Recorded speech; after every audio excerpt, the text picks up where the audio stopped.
ஞாயிறு தியானத்திற்கான வேத பாடங்கள். தியான தலைப்பு கல்வி, திருச்சபையின் திருப்பணி.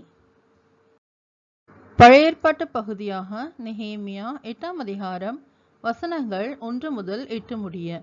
நெகேமியா 8 வசனங்கள் 1 முதல் 8 முடிய.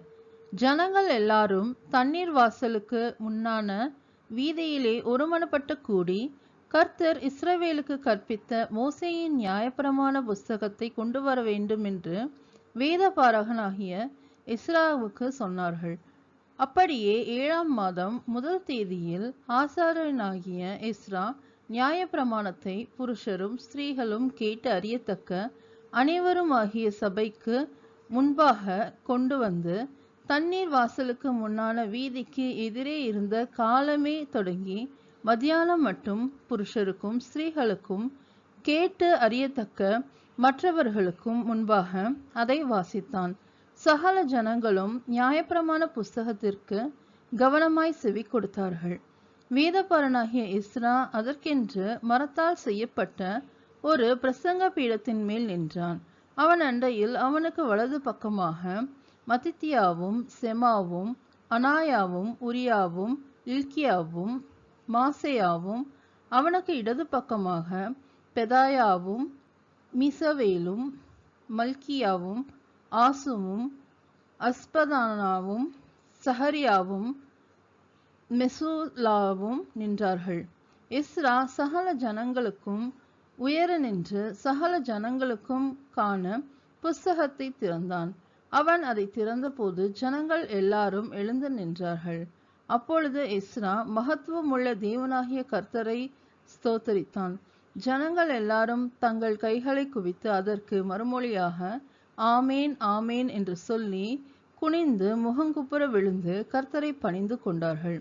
யெசுவா, பானி, சிரேபியா, யாமின், அக்சுப், சபதாயி, ஓதியா, மசையா, கெலிதா, அசரியா, யோசபாத், ஆனான், பெலாயா என்பவர்களும் லேவியரும் நியாயப்பிரமாணத்தை ஜனங்களுக்கு விளங்க பண்ணினார்கள். ஜனங்கள் தங்கள் நிலையிலே நின்றார்கள். அவர்கள் தேவனுடைய நியாயப்பிரமாண புஸ்தகத்தை தீர்க்கமாய் வாசித்து அர்த்தம் சொல்லி வாசித்ததை அவர்களுக்கு விளங்க பண்ணினார்கள் என்பதே. தேவனுக்கே மகிமை உண்டாவதாக. நிருப பாடமாக அப்போஸ்தலர் 18ஆம் அதிகாரம் வசனங்கள் 24 முதல் 28 முடிய. அப்போஸ்தலர் 18 வசனங்கள் 24 முதல் 28 முடிய. அப்பொழுது அலெக்சாந்திரியா பட்டணத்தில் பிறந்தவனும் சாதுரியவானும் வேதாகமங்களில் வல்லவனுமான அப்பல்லோ என்னும் பேர் கொண்ட ஒரு யூதன் எபேசு பட்டணத்துக்கு வந்தான்.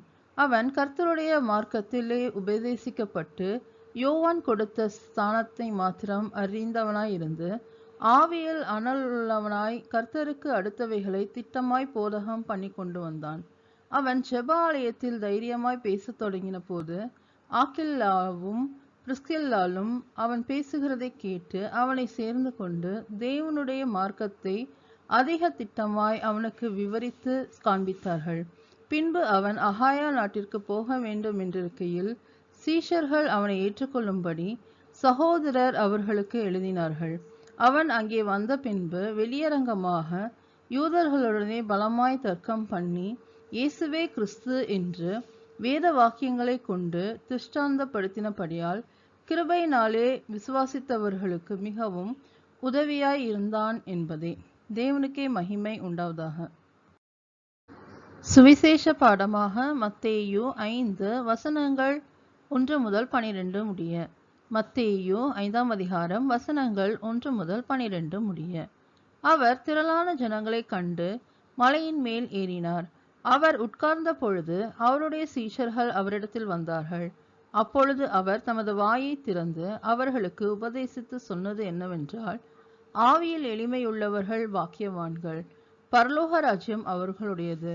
துயரப்படுகிறவர்கள் பாக்கியவான்கள், அவர்கள் ஆறுதல் அடைவார்கள். சாந்த குணமுள்ளவர்கள் பாக்கியவான்கள், அவர்கள் பூமியை சுதந்தரித்து கொள்ளுவார்கள். நீதியின் மேல் பசிதாகமுள்ளவர்கள் பாக்கியவான்கள், அவர்கள் திருப்தி அடைவார்கள். இரக்கமுள்ளவர்கள் பாக்கியவான்கள், அவர்கள் இரக்கம் பெறுவார்கள். இருதயத்தில் சுத்தமுள்ளவர்கள் பாக்கியவான்கள், அவர்கள் தேவனை தரிசிப்பார்கள். சமாதானம் பண்ணுகிறவர்கள் பாக்கியவான்கள், அவர்கள் தேவனுடைய புத்திரர் எனப்படுவார்கள். நீதி நிமித்தம் துன்பப்படுகிறவர்கள் பாக்கியவான்கள், பரலோக ராஜ்யம் அவர்களுடையது. என் நிமித்தம் உங்களை நிந்தித்து துன்பப்படுத்தி பலவித தீமையான மொழிகளையும் உங்கள் பேரில் பொய்யாய் சொல்வார்களானால் பாக்கியவான்களாய் இருப்பீர்கள். சந்தோஷப்பட்டு களிகூருங்கள், பரலோகத்தில் உங்கள் பலன் மிகுதியாய் இருக்கும். உங்களுக்கு முன்னிருந்த தீர்க்கதரிசிகளையும் அப்படியே துன்பப்படுத்தினார்களே என்பதே. தேவனுக்கே மகிமை உண்டாவதாக. ஞாயிறு தியானத்திற்கான சங்கீதமாக சங்கீதம் 119 வசனங்கள் 41 முதல் 48 முடிய.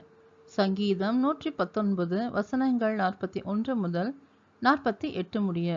கர்த்தாவே, உம்முடைய வாக்கின்படி உமது தயவும் உமது இரட்சிப்பும் எனக்கு வருவதாக. அப்பொழுது என்னை நிந்திக்கிறவனுக்கு உத்தரவு சொல்லுவேன். உம்முடைய வசனத்தை நம்பியிருக்கிறேன்.